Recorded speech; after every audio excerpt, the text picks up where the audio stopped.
పొందడం కానీ మనుషుల్లో ఇవ్వబడిన ఆకాశం కింద ఉన్న మనుషుల్లో ఇవ్వబడిన మరి ఏ నామమున మనం రక్షణ పొందలేము అనేసి అపోస్తలులు చెప్పినటువంటి సంగతి మనం జ్ఞాపకం చేసుకోవాల్సిన అవసరం ఉన్నది. అందుకని మనం ప్రియులారా మరి ఇప్పుడున్న పరిస్థితుల్లో మరి మనము ఎవరిని గురించినటువంటి బోధ జరిగించాలి, ఎవరిని గురించినటువంటి వాక్యాన్ని ప్రకటన చేయాలి అనేసి మనం పరిశీలన చేసుకుంటే 1 కొరింథీ పత్రిక 1వ అధ్యాయము 23వ వచనంలో రాయబడిన మాట ఏంటంటే, అయితే మేము సిలువ వేయబడిన క్రీస్తును ప్రకటిస్తున్నాము. ఇప్పుడున్న పరిస్థితుల్లో ఎవరిని ప్రకటించాలి? సిలువ వేయబడిన క్రీస్తును ప్రకటించాలి. యేసుక్రీస్తు వారు మరి దావీదు సంతానముగా పుట్టి మృతుల్లోని తిరిగి లేచుటను బట్టి దేవుని కుమారుడిగా ప్రభావముగా నిరూపించుకున్నాడు. గమనించండి ప్రియులారా, దేవుని కుమారుడిగా ప్రభావంగా నిరూపించుకున్నాడు. ఎప్పుడు నిరూపించుకున్నాడంటే మృతుల్లోనే తిరిగి లేచుట ద్వారా పరిశుద్ధమైన ఆత్మను బట్టి దేవుని కుమారుడిగా నిరూపించుకున్నాడు. అంత మాత్రమే కాదు కానీ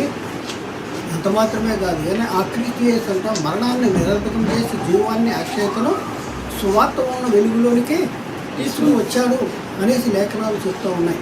కాబట్టి ఇప్పుడున్న పరిస్థితుల్లో మనం ఎవరిని గురించి ప్రకటన చేయాలి, దేని గురించి ప్రకటన చేయాలి లోకానికి, ఇది మనం గ్రహించవలసినటువంటి అవసరం ఉంది, ఆలోచించుకోవాల్సిన అవసరం ఉంది.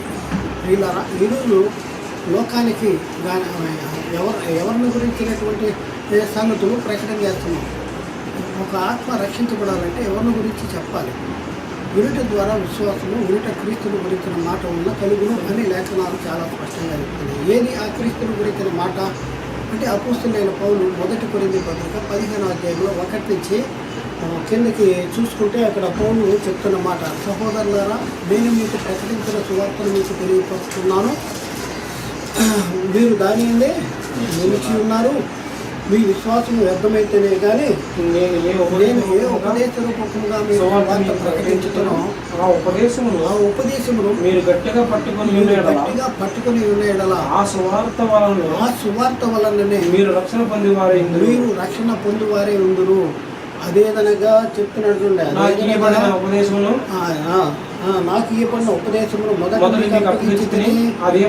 అదేమనగా లేఖనం ప్రకారం క్రీస్తు. గమనించవలసిన అవసరం ఉంది. ఇక్కడ లేఖ నాముల ప్రకారము అనేసి చాలా స్పష్టంగా రాయమన్నారు. అర్థం చేసుకోవాలి. లేఖనాలను నెరవేర్చడానికి యేసుక్రీస్తు లోకానికి రావాల్సిన అవసరం ఉంది, అలాగే సిలువ వేయబడవలసిన అవసరం ఉంది, అలాగే మృతుల్లోనే తిరిగి లేవలసిన అవసరం ఉంది. లేఖనముల ప్రకారము క్రీస్తు మన పాపముల నిమిత్తమే అప్పగించబడను, మృతి పొందను, సమాధి చేయబడను, అలాగే లేఖనముల ప్రకారము తిరిగి 3వ దినమున లేపబడను. గమనించాలి, ఇదే సువార్త అంటున్నాడు. అయితే ఇప్పుడున్న పరిస్థితుల్లో మనము ఎవరిని గురించినటువంటి సంగతులు ప్రకటన చేస్తూ ఉన్నాం. ఇది చాలా జాగ్రత్తగా పరిశీలన చేసుకోవాల్సిన అవసరం ఉంది.